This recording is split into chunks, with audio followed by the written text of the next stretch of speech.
Okay, so a couple of weird little things going on there, but I think we're all good. I think we are live. So, Jeffrey, how are we doing, sir? How's your week been? And yeah, what's new? Yo, Paul, how are you doing? I'm good. I'm doing well. How about you? I'm very good. I would like to have some warm weather, as we've just talked about offline, but that doesn't seem to be potentially happening anytime soon. Yeah, come over here. We got the temple raves popping off around the house. You won't Oh, get yeah. that much sleep, but it's cultural. You won't get much sleep, but you'll be warm. Yeah. Trade-offs. Yeah. So, I see we've got a couple of comments in already. If you could just let us know if you can hear it and everything looks okay, sounds okay, that would be absolutely fantastic. I'm assuming so by the fact that that Imran's come back with rain, rain, rain, rain, rain. Yeah, pretty much that's what we've got on the cards for now until eternity, by the looks of it. So a little bit shit, but it is where it is. We're going to bring some warmth today in our conversation and have a little bit of fun. So if you've got any comments, any questions, anything you want to sort of say, I'm going to pop up my little banner and we're just going to say, if you've got any questions you want to ask, just do the hashtag Q so we know exactly what you're talking about. So, Jeffrey, what have you been up to this week? Oh, this week, right now I'm dipping my toes in Fable 5.0. Other than that, let's see. A lot of that kind of stuff. Well, we've been migrating our platform. So we're about to launch a new Lightbox Academy website, but we're also migrating off of Circle. And so a lot of that has been working on the design and build of the new website, but how we're going to be managing that whole process. Because we have, what is it? It's close to 2,000 members inside of our Circle community. We've had it for several years. It's a big one. Big migration, big project. We're going all in with the Fluent suite. We're using Fluent Communities. I've already been using Fluent CRM for years. Let me see, got Fluent Cart and some other Fluent stuff to go with it. But so far, it's been really interesting because I've had Cloud Code involved with the whole migration process, or at least starting the foundation. It's something that even though there's an MCP in Circle, and then we have the full connection directly into the website using things like Nova Mira, been building the abilities and skills. I've been finding the whole process though, like I'm just very, I would say, I guess, nervous. I don't know if that's the right word because we're dealing with data and we're dealing with a lot of stuff. And I don't want to just go in there and prompt, say, hey, move everything over. So instead, it's been just like days of planning and getting the infrastructure set first before we start to make those big moves. Yeah, it's exactly the same when I moved away from Circle into Fluent Community. It is a lot to think of. The one thing that I would highly recommend you do, especially where I know you've got people that are subscribers and things, is to take copies of all that information. You know, if you've got free users, because I had a sort of range of free users and sort of premium users, and obviously I wanted to make sure that the premium users were the ones that are catered for, made sure that they didn't lose out in any way, shape, or form. So I made sure that I had copies of their information. So if anything happened in the sort of transition between the two, I could look at that. And if anybody sort of said, well, I had subscription, I can check, I can see the dates they started, what they subscribed, and all those kinds of things. So if there's one sort of piece of advice I would say is make sure you've got hard copies of that data, because that can be invaluable if something goes wrong. Because it is a big transition. I mean, when I did it, I didn't have an MCP inside Circle, so I literally lost all my posts and started completely fresh, transferring all my courses over, all the people over, memberships and stuff like that. And it was very, very time consuming. But that's the one thing I learned, was to make sure you've got copies of that really important data for the people that have paid for things. So you've always got a record to go back to if there's any problems, during the transition or afterwards. If anybody comes back and says, well, I paid for that course and I don't have access to it, you can quickly cross check. Yeah, okay, cool, I'll sort that out for you. Yeah, backups, backups, backups. Just like when building a website, Yep. you're doing a migration on a website, you want to make sure you have several backups. One of the things I've been using a lot lately have been databases in Notion, and having Claude involved with that, going straight from WordPress to a Notion database, straight from Circle or anything, even with N8N. I have Claude directly in N8N. it's really changed the workflow. So like when you say like what I've been up to, it's like I just been in this new workflow, but it all started with just learning one new tool, and I know like I am creating more content, on using Claude and web design and WordPress, but that's only because I see where things are going. I see people overwhelmed, and I want to learn it, so I'm staying ahead of it, and I'm starting to see now, not just like I don't see like I don't even want to use AI to design. I don't think it should. I think we should. But by starting to learn it, starting to see how it could help out in all these areas, I usually would either grind away myself at it and put in the hours, or I would hire somebody. And often when hiring someone is like a 50-50 shot Yeah. of getting your money's worth out of it, or, taking a loss. Let me ask you this: since you did move from Circle to Fluent Community, what has it been like? Have you seen any downsides to it, and what have the pros been like? I moved over probably a year ago, so the software's matured. Fluent Cart wasn't a thing at the time, so there was more of a bastardized approach. You could use Fluent Forms, the free version, to handle the payment side of things for your subscriptions, your memberships, and stuff like that, or for paying for things. So I kind of held off with all of that, and to be honest, I haven't put any kind of payment options back into the community. At the moment, it's completely free unless someone had a subscription before, at which point that's carry on running, so they still get full access. From as it's matured, there are still areas that I know we've briefly talked about via message and stuff like that that are still missing that would be nice. But then I think this is the compromise we have between a self-contained platform, like Circle, where they control every aspect of it. There's positives there as well as the negatives. Whereas then Fluent Community being fundamentally WordPress focused and built around WordPress, you have more flexibility, but you don't have such a closed architecture with control. So, like as we talked about before, Circle has the video conferencing built in, and to be able to do the kind of live streams directly in Circle. And I know when we spoke, you said it's not that good. When I tested it out when I was on there, it was okay, but I only used it a couple of times. So what it would look like with a lot more users, I don't know. These are areas that we have to find solutions for in Fluent Cart because it's just not integrated, and I don't see it being natively integrated with without some kind of external platform to do it, whether that's Zoom or Proton, like we talked about a little sort of briefly yesterday. The calendar side of things, which I know is something you have is important for you, that is something that is currently missing. It is apparently in R&D to have a plugin for that. Hopefully that'll be natively supported in Fluent Community in much the same way as their Fluent Player is. That's pretty seamless. Now, if you embed a video, you no longer have YouTube or Vimeo embedded. It goes into the Fluent Player if you activate that. So it's a much more polished experience. So if they keep moving that way, keep moving forward like that, I think a lot of the limitations that you might see now moving from Circle will be removed, but there are still going to be some things that literally they can't build in there. It's not going to be something that's going to be part of it just by its very nature and how it's built. Yeah, yeah, but I've been able to build some stuff myself already.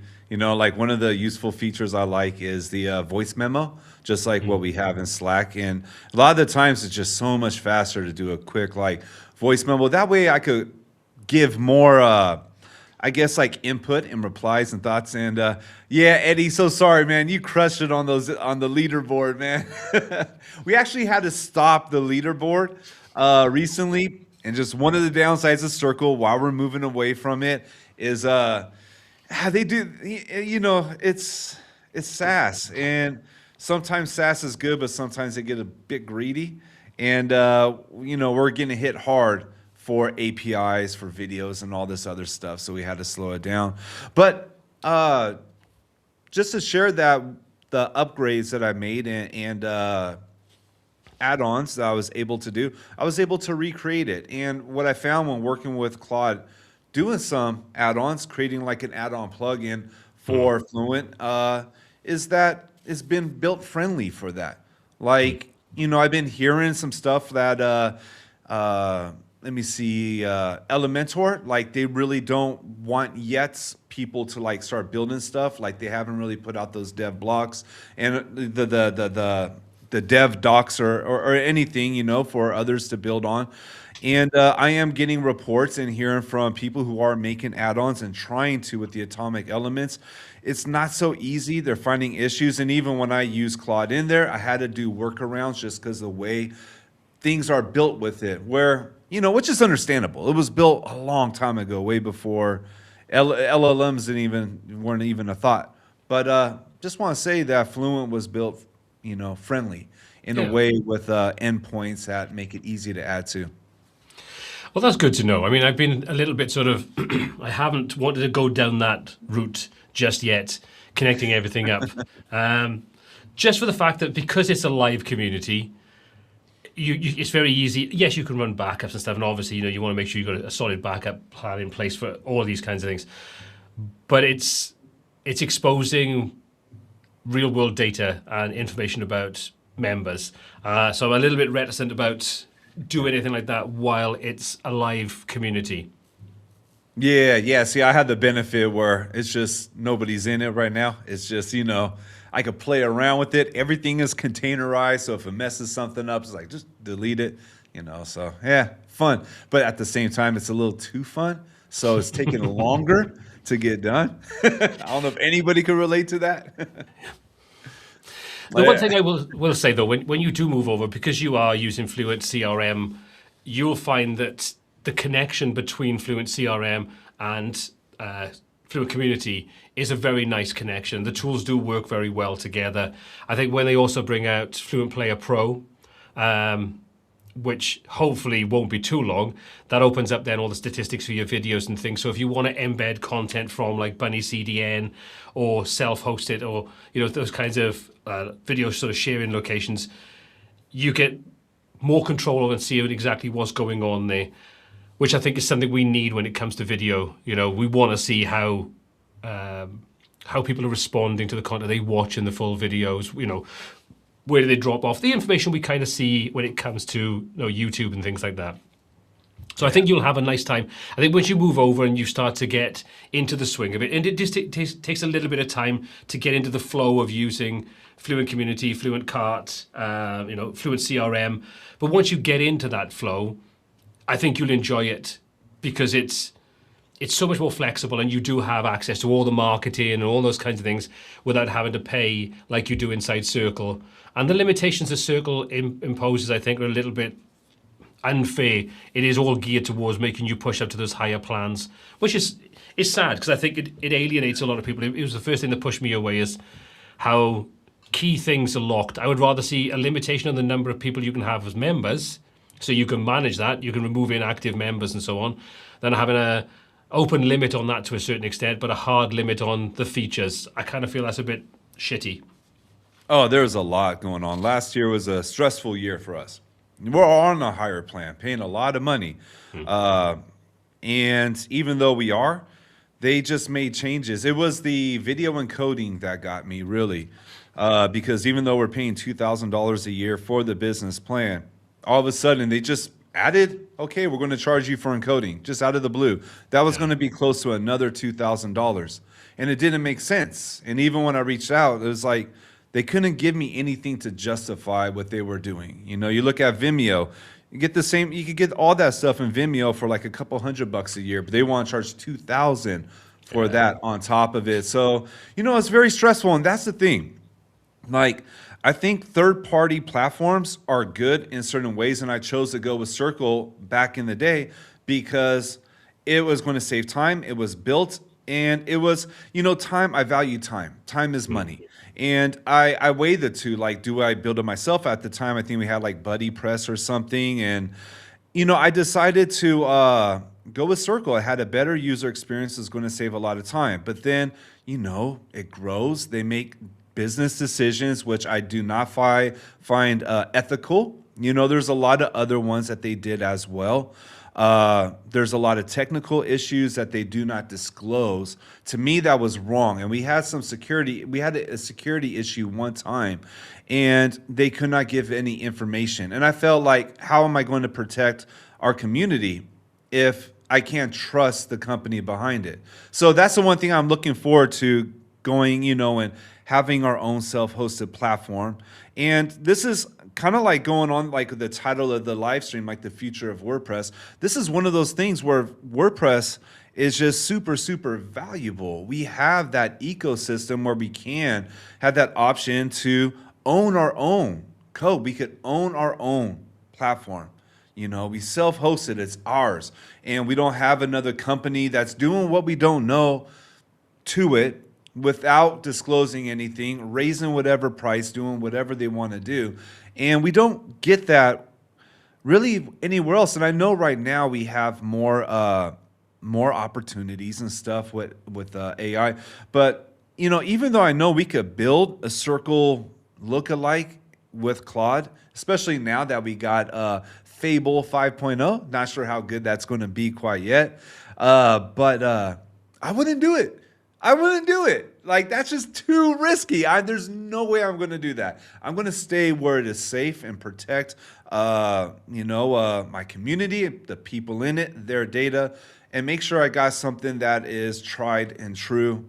So I think, when like that question about the future of WordPress, it's like, sure, we got more opportunities. I'm excited about them, but we still have a lot of good right now too. And yeah, there's nothing like being able to own it yourself. That must have felt good when you got your own community into like your own platform and you're like, okay, no one else could touch it.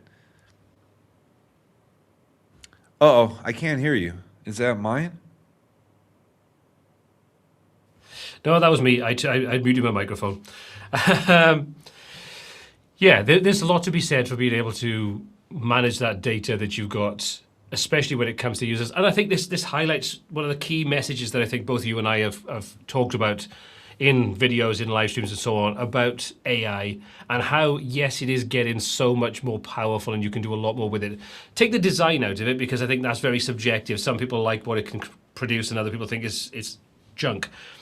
But let's take a look at the actual building side of it. Because in my experience, I've been doing a lot with data structure, with advanced custom fields and building templates out and things and connecting that data up. And I think it's incredibly good at doing that side of things.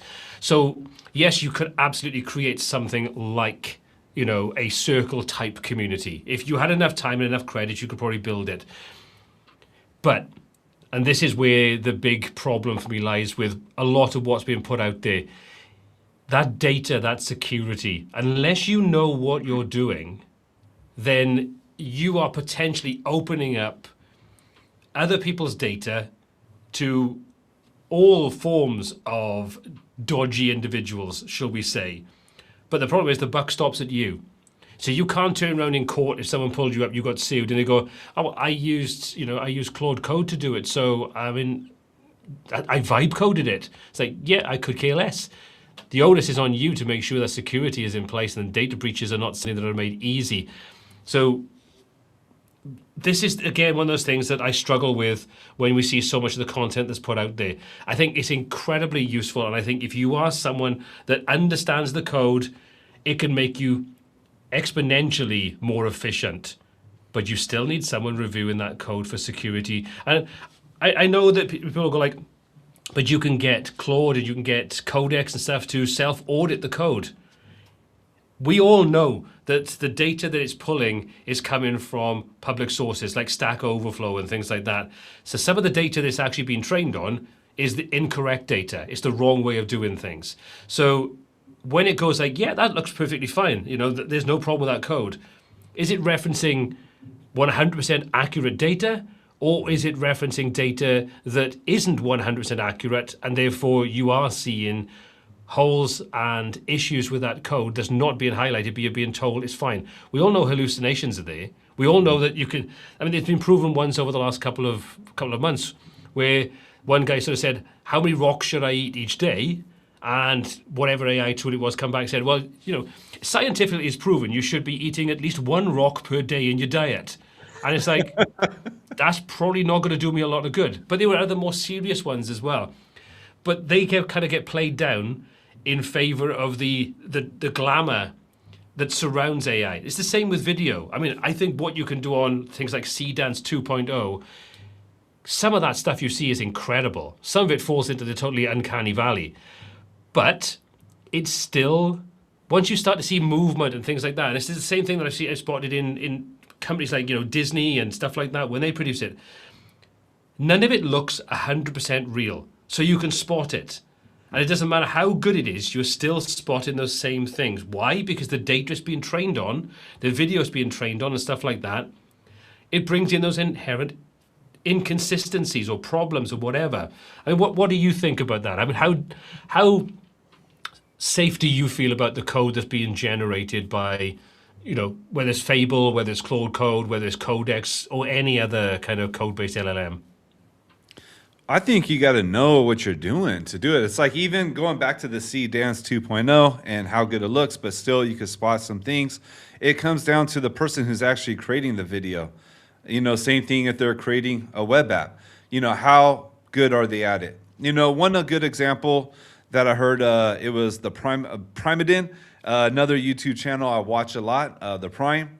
But he was saying like how he finds a lot of value using AI, not to have it write all the code, but instead like give me 3 ways to execute this.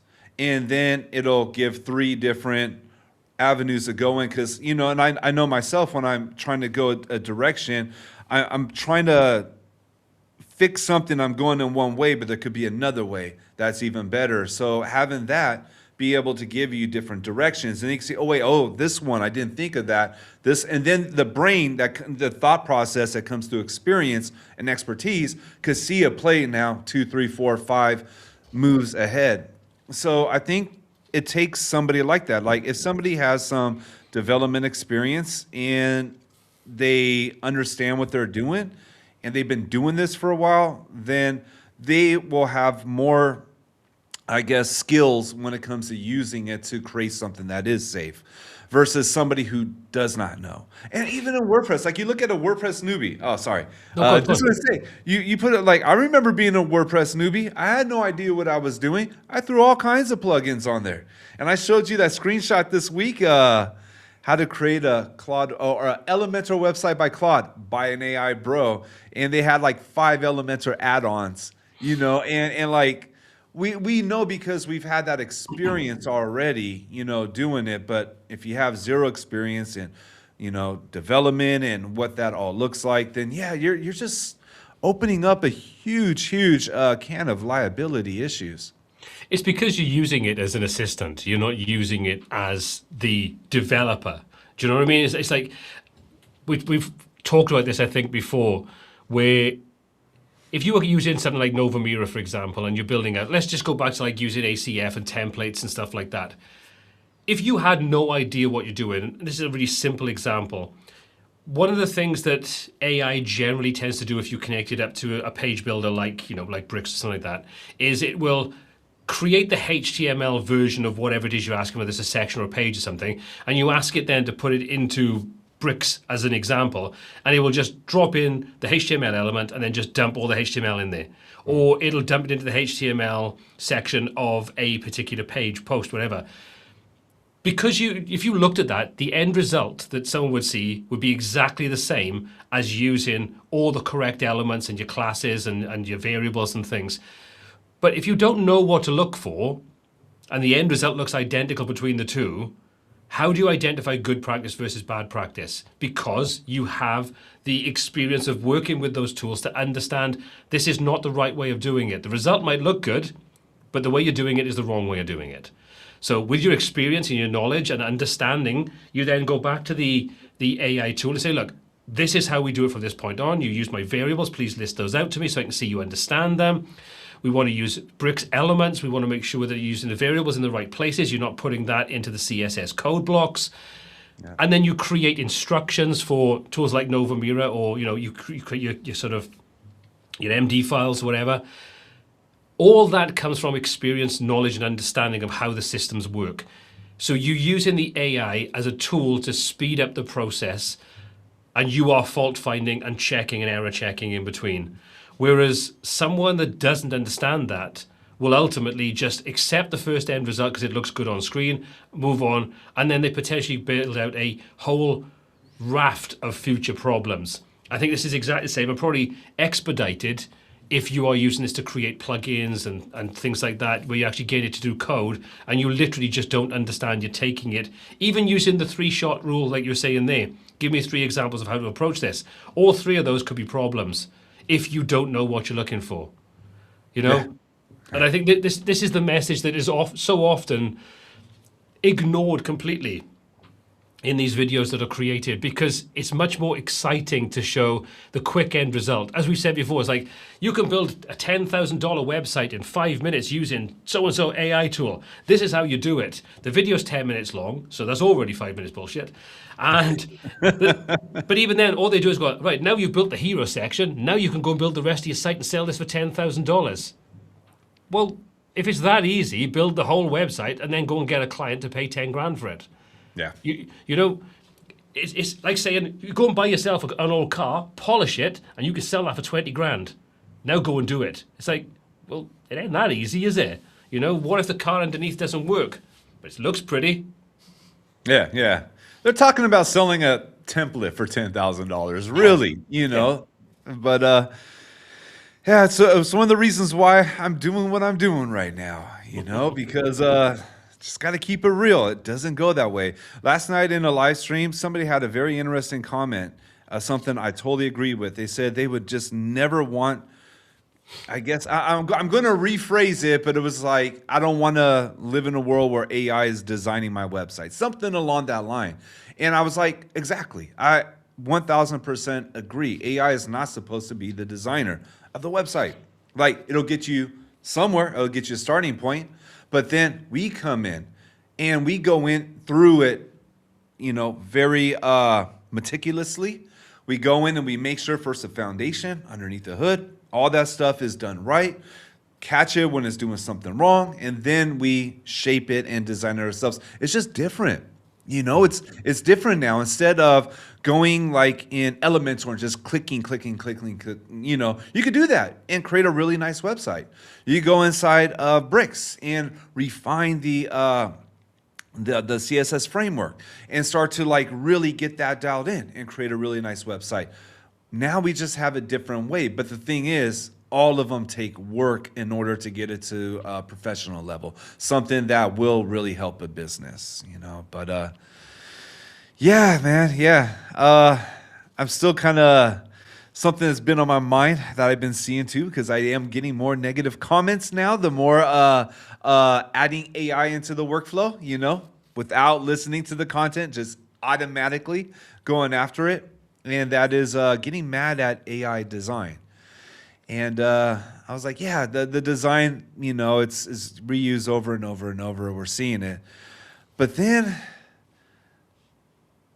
I look at some other, I'm not going to say any names or anything like that, but I'm looking at some very hardcore WordPress individuals that refuse to do anything outside of WordPress and will crucify anything outside of WordPress. And I go to their site and it looks like a really bad generic Gutenberg site. I'm like, wait, how can you get mad at this design when, you know, and then I start to notice, I'm like, wait, but the Gutenberg sites, but I'm going to get myself in trouble right now, I think, if I keep talking. The thing is, we got to keep it real, you know, we got to keep it real. I got to keep it real. But also, maybe I should be more, I guess, politically mindful. See, this is the thing about live streams. Sometimes I start saying stuff. Stop me, Paul. Please, man. I'm putting my foot in my mouth. Go for it. I don't mind. Yeah. Go for it. Hey, look, I think Imran is off on a little bit of a Pepsi Max. I'm not going to go too far with saying what I think is going on there, but maybe Imran needs a moment alone with him and his Pepsi Max. So maybe take that little time out to, you know, get acquainted. You know, I'm going to take a circle back because I need to fix that real quick. You know, My thing isn't like, to put somebody down because their web design skills, aren't all there. The thing is, I really would like to encourage others to be open minded right now and start to look at we do have tools to improve our web design skills. So instead of putting it down and focusing on the negative, the slop, and I see slop as just the starting point without human interaction in it. I really think now a lot of WordPress creators, they have something to really help them out more, especially if they are more developer focused. And I just think that it would be nice to see a bit of a shift in, I guess, some of the conversations instead of the negative. Honestly, I just don't like the negative that's happened. I don't like the drama that happens when it does. And, I feel like those of us, we're in WordPress, and I've done a lot of thinking on this week because, something happened and bothered me.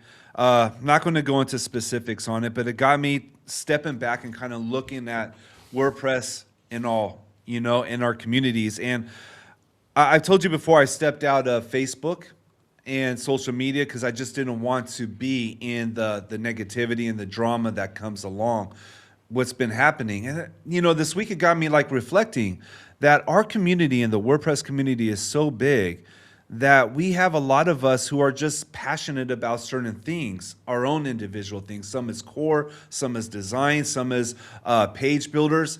And we're not enemies, and we shouldn't treat each other like enemies. We should look at and understand we're part of the same community and have same similar passions, but also we have different skills and different focuses. We should appreciate each other on it. So I guess that's where that was coming from. So I'm going to stop and I'm going to have my bone broth right now. Turn it over to you. My Elementor bone broth, brought to you by Elementor V4. But it's only half a cup. There's Hey, nothing look. else in here. Yeah. I think I know exactly what you're talking about because we've talked about this offline. And a couple of things sort of spring to mind. First of all, WordPress is a tool. That's all it is. It's a piece of software. Doesn't matter what you think. If you are so entwined into WordPress that you can't look outside it, I think that's more on you than it is on anything else. And you can't get mad at other people when they look and go, okay, WordPress is good at certain things, but it's not the be-all and end-all. That's the simple fact. And yes, there is a massive community around it. But it seems like there are certain factions within that community that mean you can't openly criticize what isn't good or talk about what could be improved. If you do, you're some kind of heretic. And the first line of defense is, well, have you written this down and put this up onto whatever the thing they call it is? I can't think of the name off the top of my head. And it's like, if you haven't done that, well, you can't talk about it. You can't have an opinion on it. It's like, well, we can have an opinion on it because there are umpteen thousand requests on there for features and bugs and things like that. And that number isn't really going down at any kind of noticeable rate. So we are allowed to have an opinion because these are things that people like you and I and people that just use the software, use WordPress, in some way are shaping its future. Whether they're vocal about it or they're quiet about it. When people use WordPress and then they get sort of disheartened with the direction it's going, they stop using it, they look for other tools. They vote with their feet. That's also influencing it because we've seen in the last 6 months there's something like just under a 2% downturn in the number of WordPress websites on the internet. Now 2% doesn't sound like a big number, but when that 2% is equating to a platform that was powering like 43% of all websites on the internet, that suddenly becomes a much bigger number, And why are people doing that? It's not just down to AI. Because if you look at the stats, one of the first things that happened is there was a dip after the WC, the WordCamp US, like 2 years back, that kind of kicked off the whole hoo-ha. That saw a downturn. So people are leaving the platform for different reasons. And we should be critical because the reason a lot of us are critical is not because we think it's a bad platform, but we know it can be better. Like, for example, I put the video up on Monday they have like in WordPress, apparently they have like a week or a month or something where the different people behind it, the developers and stuff, can just say they give them free reign, do what you want with it, and just go to town with the direction you want.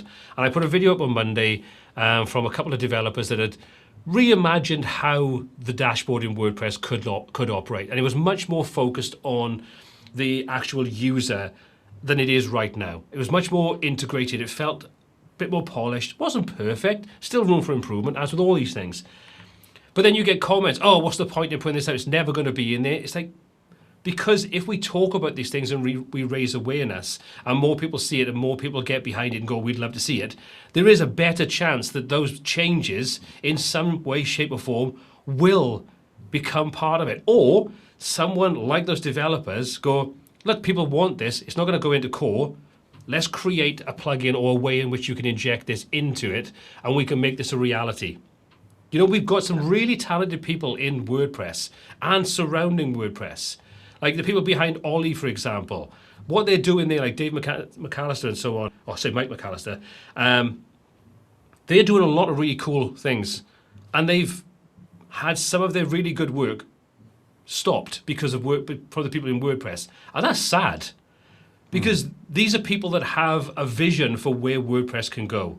I mean, I'm not a full site editing kind of theme user, but if I was, Ollie would be one of the first themes because it is so well imagined and put together, and it's probably the best out there right now because of the people behind it and the passion they've got to make it into a really good product.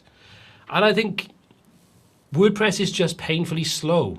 That's one of the problems. When you think we've got Gutenberg, full site editing, whatever you want to kind of call it, 7 years in the development, and it's still not great.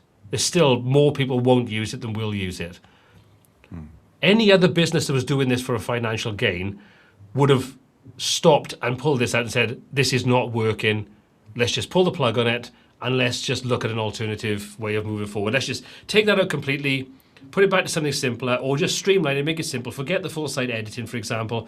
Let the page builders and the theme builders and stuff, let them do their job because they're good at it. Let's make a solid CMS platform that lets other people bolt onto it.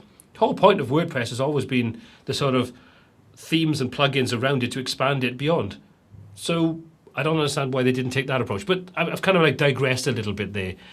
But I do think we should be allowed to talk about it and be critical about it, without kind of fear of people jumping on you and just giving you a load of grief because your opinion doesn't fit into them, or they've got some kind of political affiliation with people in the company, or they're just scared that they'll be ostracized from WordPress, as it were, because of actually having an opinion. I won't go into any more detail than that. We've talked about this, and I've made my opinions pretty clear on this side of things. What are your thoughts? I mean, do you think we should be, and I'm not talking just WordPress, I'm talking the entire ecosystem. If something could be improved and made better, as long as you're not going in there and you're being a jerk about it and you're just slagging things off for the sake of slagging off, if you've got good, solid opinions, I think you should talk about them. I think we should have talks like this on live streams and videos and so on. But what do you think? Yeah, constructive criticism could bring value as long as it's coming from a place where you want to just genuinely see something do better. There's the flip side, like you said, just coming in and just trolling and just like slamming people and just putting them down because, you know, you have an opinion that you never will change. You know, that's completely different, you know, but I think being able to come in and just being, you know, being honest and being real, but coming from a genuine place, a place where you do want to see better. And the thing is, the more people that do share openly, not all just negative or what could be, you know, this is not good, but this is, you know, maybe what could be better. This is what I see. This is what, you know, my experience is like. The more people that can talk about it, the more ideas we get, you know, and the more opinions could evolve, because my belief is that an opinion should never stay like just so, like it can't stay fixed. No. You just it can't. If it says fixed or closed minded, and you can't be really, you just can't have a conversation. You know, for you have to be open minded. That's the reason why closed mindedness is a defect of character. It's not a good character to have that. in you. So I think that we have the opportunity. We have things like what we're doing here, and a lot of us we could just have conversations, and I just felt like, some of the stuff I heard recently, I felt like, God, what a missed opportunity. Like a very good conversation could have happened out of that. That could have provided a lot of value to the community, to WordPress itself. And I think that's what we need to look for. As long as it's coming from a place of, let's talk, let's just see, I think too, a lot of people who disagree with each other are like ready to, if you were to open up and have a conversation, you'll probably find out you align more than you disagree. I'm more than sure of it, or else, unless if you're like a Webflow user that hates WordPress. If you're that, like, okay, you might not align that much, Like, I saw a comment recently. Somebody came in and was like, I can't believe you got to use a plugin just for this. I think it was on one of your videos. Probably, yeah. Yeah, well, it actually was. Yeah, it was. Yeah, I was checking that out, the desktop mode. Super dope. It's really good. And then I saw there's somebody came in and is like, it's so stupid, you got to do that. I'm like, wait, what are you talking about? Like, this is why I left WordPress 3 years ago. It's like, why did you come back just to talk down about it? I know. Yeah.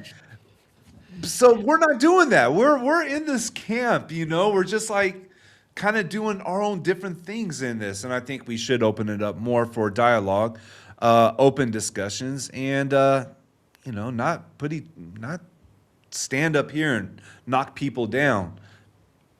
Tribalism always amazes me. I've never understood it. I've sort of said the same thing in different streams and videos and stuff I've done in the past. It's like, WordPress is not a one size fits all. And neither is Bricks, neither is Elementor, neither is Gutenberg, neither are any of them. There are, if you were working with clients, I've always had the same mindset, is that their project should be treated as a unique individual project, and you should look for the best solution for their problem. Whether they, let's for example, like when we used to build sort of e-commerce. I know you used to use Shopify, but I wasn't in the Shopify ecosystem. I wouldn't use WordPress unless it was like a site that had, 15 to 20 products. Anything bigger than that, it was a headache to scale. Not just from the point of view of like, you couldn't do it inside WordPress and WooCommerce, just the server level side of things going back years ago, the resources you had to have were just kind of silly. So I always looked, right, okay, I'm not using WordPress for e-commerce sites that maybe have hundreds or thousands of products. I will look at a dedicated shopping platform, self-hosted kind of thing, because that's what that makes sense to the client. Do I have to learn how to do aspects of it? Yeah. Do I have to modify my workflow? Yeah. But that's the whole point. It's my job as a web designer, whatever you want to kind of call yourself, is to solve the problem or problems that client comes to me with. WordPress is not a one size fits all. Yes, you can bolt on so many things, but does it make sense to do that every time? And the reality is no.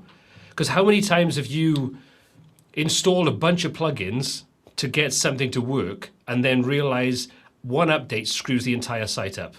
Whereas you have to have them there because, let's say, for example, you've got WooCommerce and they want to have PDF invoices. Well, you had to have a plugin to do that. If you wanted to have certain payment gateways, you had to have a plugin to do that. So all of those things created failure points. Whereas a dedicated e-commerce platform that had all those facilities built in meant that I wasn't chasing updates and dealing with running staging sites and backups and all those things in the same way that you have to do with WordPress. So I never understand the whole tribalism. It's like, if it doesn't fit for the job, look for the tool that fits or don't do the job. That was always my mindset with it. It's like if projects came in and it's like they were outside my remit, I learned very quickly, you walk away from them. You don't try to shoehorn them into the tool set that you're comfortable with if that's a bad fit. Yeah. I just read a book called Everything is Fucked. By the same dude who wrote, I forgot his name, Mark something. The same guy who wrote The Subtle Art of Not Giving a Fuck. Yeah, I read that was good. So he actually broke it down and it made a whole lot of sense. But instead of using the word tribalism, he used the word religion. Like we create our own religions. We're all part of different religions. And he broke down like the steps, how it happens. And as I'm reading at the steps, I'm thinking of certain ones that we have inside of the WordPress ecosystem. And you know, it depends on the religion somebody signs up to and the way it's being led. And, the way that what attracts people to that. It's a very interesting book, but it also just it made a lot of sense when I read that. So yeah, it is something I recommend. But the end of the book, I won't spoil it. I was just left like, what? Okay, everything is fucked. Is that the point? Absolutely. Everything is. It didn't make you think like, oh wait, no, it is. It's just left you like, oh, really? Yep, Yeah. we are all screwed. Yeah, it left me a little messed up for a couple of days. So yeah, read it. Enjoy the journey. Just not the outcome. Maybe it's one of those things that it comes back to the fact that so many people want to belong. They want to belong to something. So you get some people that are, especially when you get strong characters that are the front-facing people or person behind that particular thing. You see it in all walks of life. Like in America, like where you've got the churches and, you kind of get the craziness there. And you see it, cults and stuff like that. It's all fundamentally the same kind of thing. Where you're looking at the whole sort of, I could say, the manosphere and all that kind of stuff. It's people that are generally outside WordPress, but disenfranchised, that need to feel like they belong to something. Without that, they kind of feel a little bit lost. And you wonder, is there an aspect of that with things like page builders and stuff, and not just page builders, but like the tools used to build websites? Because you see some people are so adamant against AI that it's like anything to do with AI is bad. We don't do AI around here, it's bad. Whereas there are definitely use cases where it makes no sense and it's not a good idea.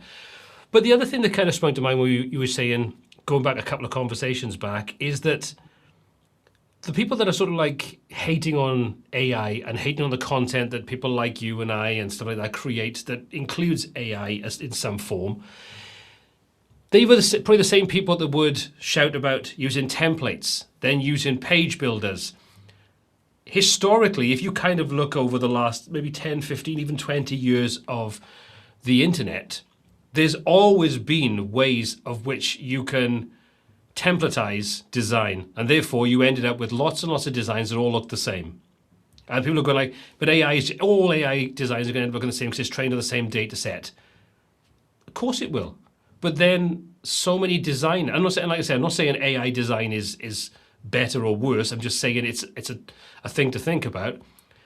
But all of us are steered in our way on how we design. I don't think any of us, unless we are an exceptional designer, sits down with a blank screen or a blank sheet of paper or a blank iPad and comes up with a design. Part of what we all do is we research. We look at the industry sector, for example, that a project we're working on is. We look at sites that are inside that sector, and then we look at how do we differentiate ourselves from those while still keeping maybe some tangible connections between those different things. Like tech sites had a certain look, video sites had a certain look, gamer sites had a certain look. Well, that's no different to using AI. It's going to pull in the same data that our brains do. The big difference that we have is that we have personal choice and decision and understanding. AI doesn't have that. But you still ended up with a shit ton of sites all over the internet that all look the bloody same. There's probably like 0.1% of all the websites on the internet that are radically different to everything else. The other 99.9% of them have similarities or direct correlations to other sites, and maybe tens of thousands of sites, because as humans, we are influenced by those things around us. I mean, what do you think when it comes to like the whole argument about all AI designs are going to look the same? Do you see there's merit in that, or do you see there's a correlation between what we've already seen historically when humans were doing it? Yeah, I get it. I understand. I understand where the sentiment is coming from, and I understand how people are feeling certain ways in all different ways and stuff about all this. I went through my own roller coaster, journey through coming to accept and starting to learn it. I resisted it for a while as well. Last year, I didn't want to touch it. I didn't like it. There's a point I was using a lot of ChatGPT, and there's a point where I was like, I don't want this anymore. Like, I want to think for myself. And, so I understand, where people are coming from when they are just like, they don't want to see it. I get it, and I think that everybody has to go through their own process, and I hope people can, because I don't think it's a right place to stay in. It's not going to help. Kind of like, I know this is veering off, but I brought it up inside of our community, the one-click internet. I don't like it. I don't think any of us here like the idea of it. But not liking it and not believing in it, like it actually exists, is completely different. That going back now to like about all websites looking the same, I think I it's going to be hard to say. I think for a while we're going to be fine as long as people are still designing and not using it, and we don't just get the grifters. And and what I mean by grifters, I think about the SEO marketing agencies that just buy backlinks. Like, that's what we used to deal with a few years, not even, it's probably still going on, but that was one of the things we used to deal with. We had to compete against these guys, and we used to see clients getting taken advantage of by these guys. Now that will create the slop. And the thing is, slop doesn't look bad. Slop looks actually pretty good. And I feel that when somebody is saying that they hate these AI looking websites, but they're creating websites and they're web designers, but they can't create really good ones, I think it's more like they just hate that idea that this is happening. And that is a part I understand. As far as like professional websites, businesses, I think they're not going to want to look the same as everyone else. And I think people are going to want more individuality, more uniqueness. And the more that we move through this change, web designers and creators like us are going to start positioning ourselves as unique. Like, we actually build this for you. We don't just let AI do it. We utilize AI so we could do more for you.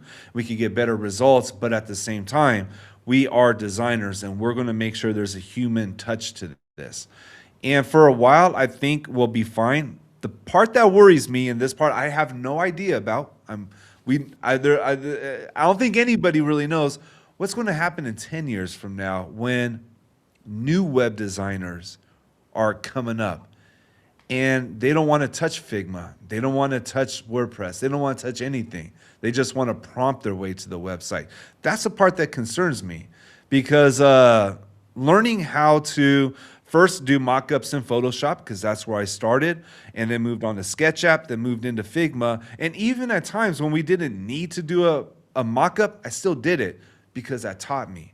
That's how I learned design skills. What happens when people aren't learning design skills, learning web skills, learning UI and UX, and understanding it deeply and putting in the 1,000 hours to build expertise, and everybody just wants the shortcut? That's the part that concerns me, and I still don't know what that's going to look like.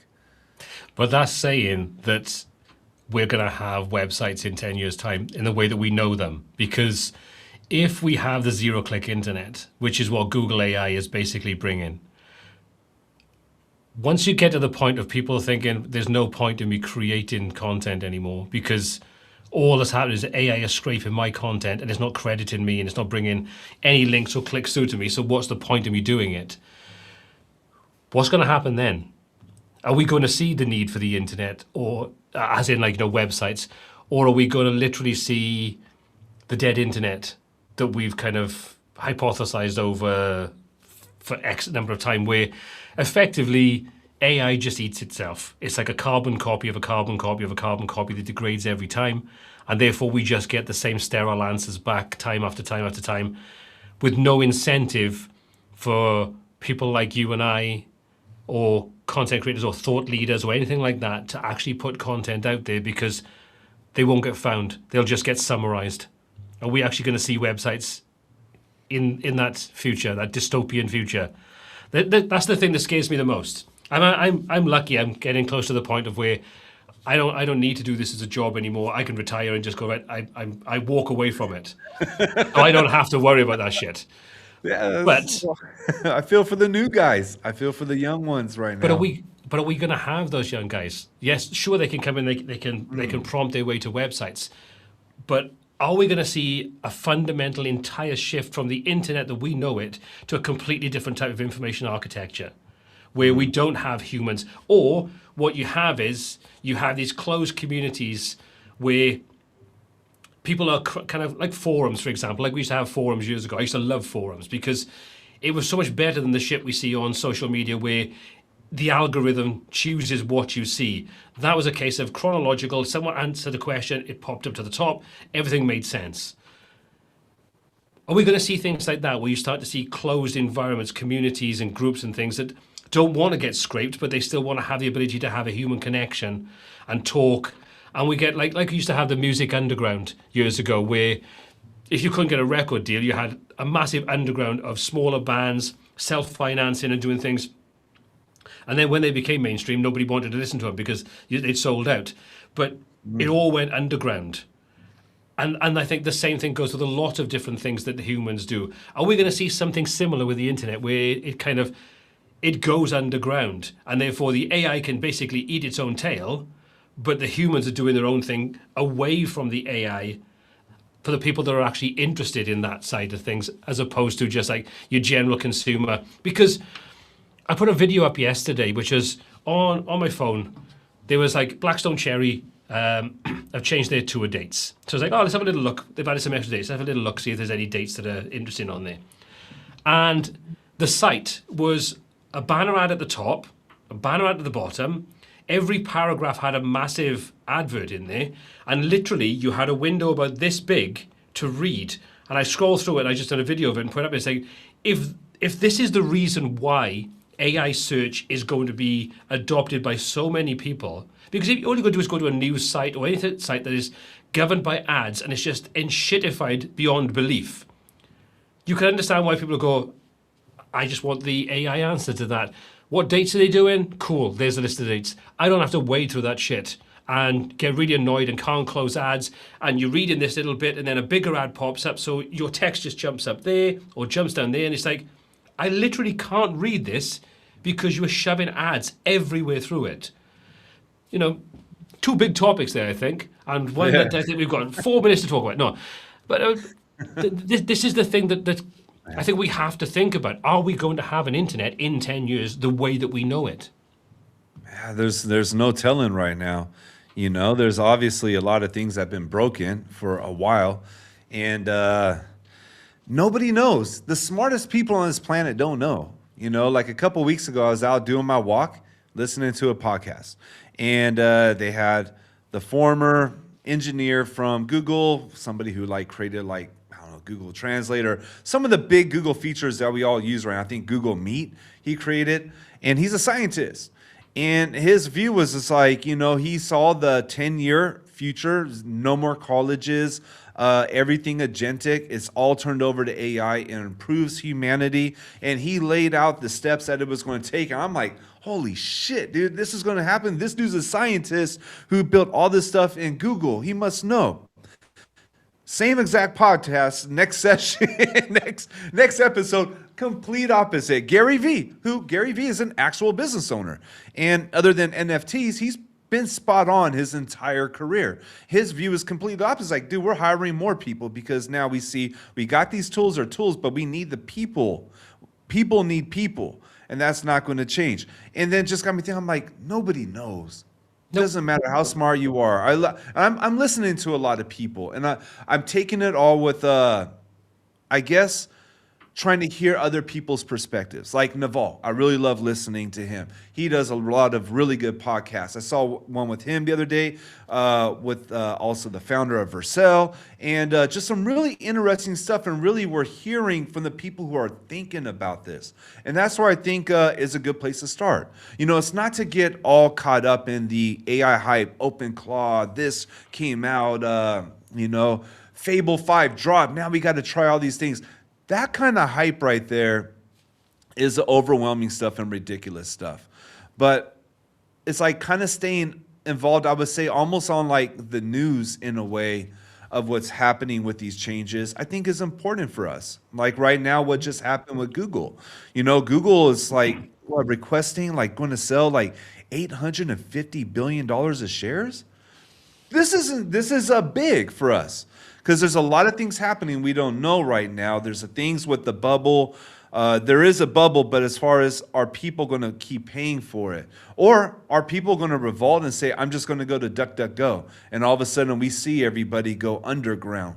So I think right now, continuing to have discussions like this and being open-minded and learning and hearing different perspectives and just kind of keeping the finger on the pulse is the place for us to be. But the one thing I do stand behind is that right now where we are at, those of us who have web design and development skills, who have been building websites for a while, working with clients for a while, we put in our 1,000 hours to develop expertise, we have the biggest opportunities right now because we're able to actually utilize the stuff that's actually here.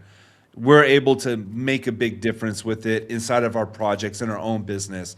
And I think that this is just my recommendation, and I've thought a lot about this. I really believe that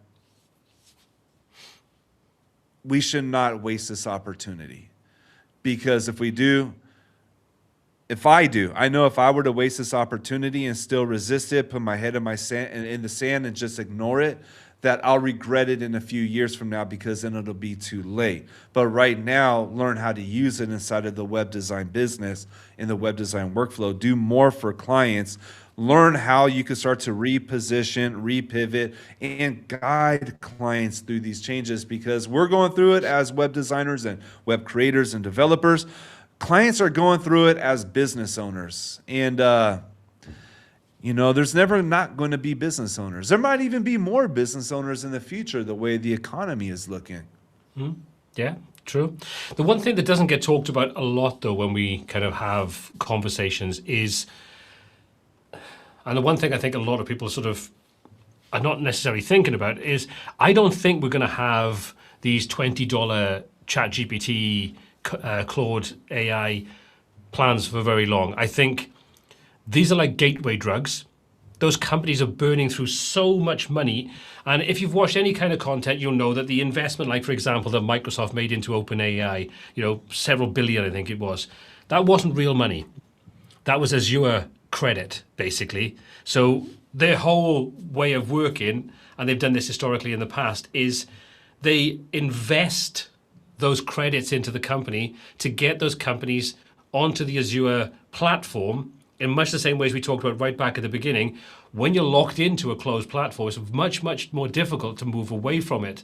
So by locking them in, they've got them on their infrastructure without actually physically spending that amount of money with that company. Well, if they're burning through, I think, what was it? There was some kind of figure that was branded around. For every $1 that OpenAI gets in, they have to spend like $1.25. So they're effectively losing over double. Well, that's not sustainable.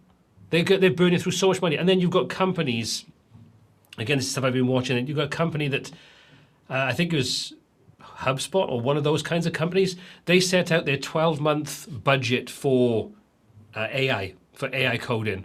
And they burned through that in four months. So their entire year's budget had gone, and it wasn't a small budget, because they were just basically given open access. And another company, this is a good one. They give a presentation, like a 2-hour presentation on AI, and that presentation cost them $4,000 because of the credits they burnt through in a 2-hour period. Yeah, just giving a presentation. Uber, right? I think it was Uber. Yeah. So the reality of it is, they can't keep going the way they are. How far into the future before they potentially become profitable? Plus the fact that they've already consumed all the information on the internet, so we're not putting it on at a rate that's fast enough to make any massive difference to them. So we're kind of getting to the point of plateauing now with a lot of things. And once you've got people hooked on it at that $20, when they suddenly go, that's not sustainable anymore, or Codex, for example, or Claude AI, they go up into the $100 or the $200 per month. What happens then? Because the playing field, instead of being like that, now goes like that.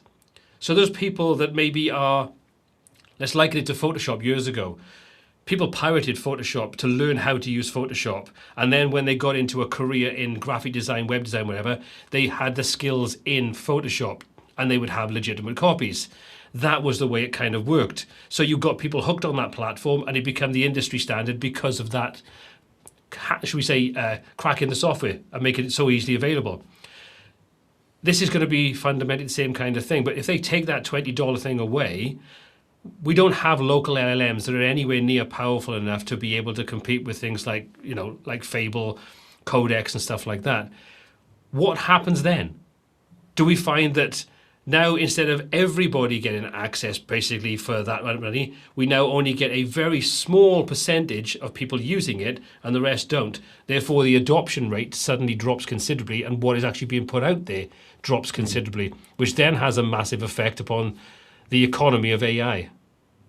That's something to really think about, especially now with Anthropic and OpenAI and even SpaceX, which is combined with XAI, all getting IPOs, all getting ready to generate their revenue from selling stocks side of their business.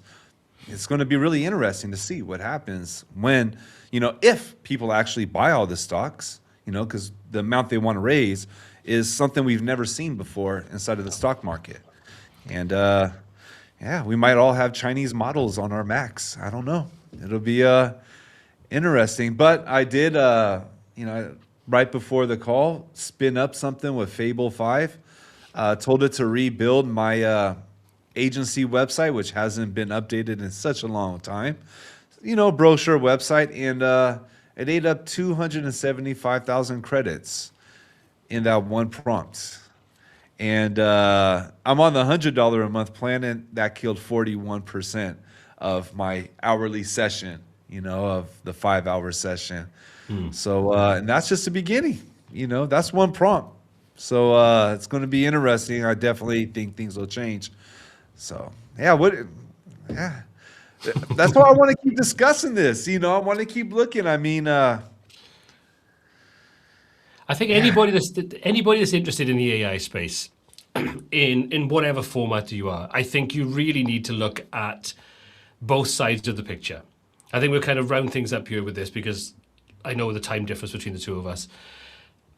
But if you are if you are an all in on AI and you are sort of blinded to the potential problems that kind of may arise from it, go online and take a look at videos about the bubble, about the cost, about the way things are set up, the infrastructure of the AI, the environmental impacts and things like that. As a world, we have to take those into account. I'm no kind of greenie, when it comes to the environment and stuff like that. But I also do believe the fact that we have to be realistic about the impact that things like this have. And not just things like this, but just in general, the impact in all different ways, financially, socially, environmentally. All these things are things that need to be taken into consideration. So I would say anybody that's interested in the AI space to go and look at all the different sort of things that surround it, the good, the bad, the indifferent, and then take a look at making a more informed decision. Because if all you do is watch the AI hype bros, you'll think it's the best thing since sliced bread, and you'll be fooled into thinking it can do anything. If you are the ones that poo-poo it, you'll think it's the worst thing, and we have Armageddon and Terminator is going to take over in the next couple of years. There's a middle ground. Yep. And that's where, going back to like we talked about right back at the beginning of our live stream, getting a balanced opinion and idea to form your own opinions based upon all of the different pieces of information that are out there, the good, the bad, the indifferent. Make decisions based upon that and how you see the future shaping up. And then forge your path based upon what you believe is going to happen. Because there's no point in burying your head in the sand, but there's also no point in going a direction that's going to lead you in the wrong direction. So that's kind of where I'm going to kind of like finish what I want to say about the AI side of things. But is there anything you want to sort of say from how you've been looking into it recently? Dude, you hit it right there on the mark with that. You can't go all in on just like everything AI. like this is the best thing ever, that's not healthy. And then going all in and saying, I won't touch it, I hate it, I don't want to see anything to do with it, it's terrible, is also unhealthy. You got to have that healthy skepticism, got to have that healthy optimism and look for the opportunity and get somewhere like in the middle. You can't go all the way one side or the other. You go all the way, and we're seeing it with these big companies and CEOs who you think are smart, but they, caught the AI delusion. And as a result, people lose jobs. Thousands of people, thousands of families are just like disruptive. We're seeing it, in places like Amazon, Cloudflare, and that part is really bad. That's the bad side of it, and I think for those of us, we just, I would just say, you can't go all the way to one. And that's with everything. You can't be extreme one way and extreme the other, because you're either delusional or you're delusional. I think both of them, you're just going to end up delusional and closed-minded. But just learn, stay skeptical. Skeptical is not bad, because we're being cautious, and especially doing what we do, we have to be cautious, extra cautious, but learn it, understand it. And for me, I follow my mantra, my philosophy, master one thing at a time.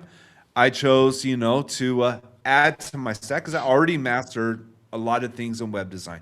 I've mastered different tools. I spent a decade now mastering, web design and what I do in my craft, but now I see the new tools. I'm not jumping into everything. I'm not jumping into the multi-super agent workflow and, super brains and all that stuff. It sounds cool, but I don't got all the time to do that. Instead, I'm looking at what is important. My craft, web design, web development, teaching it, and, future-proofing myself and other web creators. And just pick one tool. Start off somewhere small. Like I had a video actually coming out tonight, and in it I do mention that, it's the video is just meant as a starter to start using Claude Code inside of WordPress. It's a very simple starter for beginners. And I created it for two reasons. One is I'm finding every video I make right now that I am using Claude in the workflow, I'm repeating the same thing over and over on how to set up the MCP, how to get it going. So instead, I just created one that, okay, this is all you need. But second, I'm seeing a lot of videos that are just showing, go ahead and like connect it in there and let it build your entire website. Like not that, to me, that's just not the place to start. Start small. Start with the little wins, find those little opportunities, and the more you go, the more you'll grow, you'll learn it. It's a skill. It's a whole new skill. It's like first we got skills in web design and development, even going back to the videos that we talked about, the video AI with CDance 2.0. You got to have like skills in creating videos, and then you got to build skills in CDance. And it takes time, energy, and effort, and you got to get really focused in it and be able to cut out all the other nonsense. But real quick, I just want to answer the question. I would be happy to share it. Maybe I'll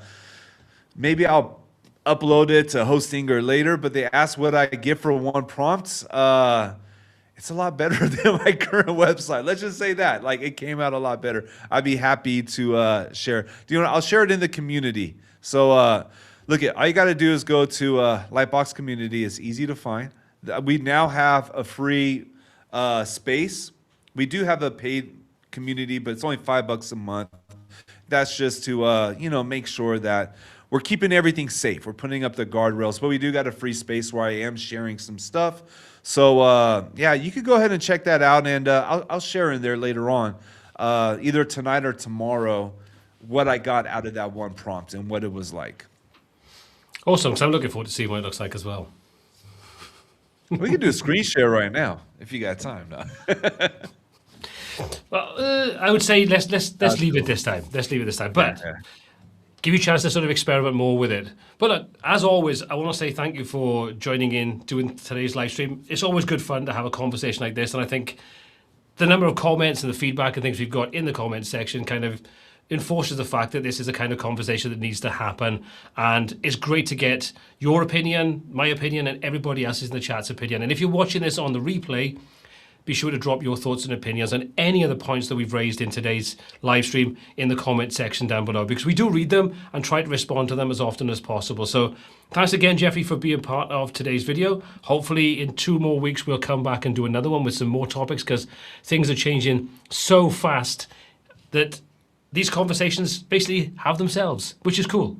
But I don't need to say this time, how can people find out about you? Because I created a banner for you that says where they can find out about you. So it's all been done. So it's all done. I've been popping that up for the live stream so people can just do it.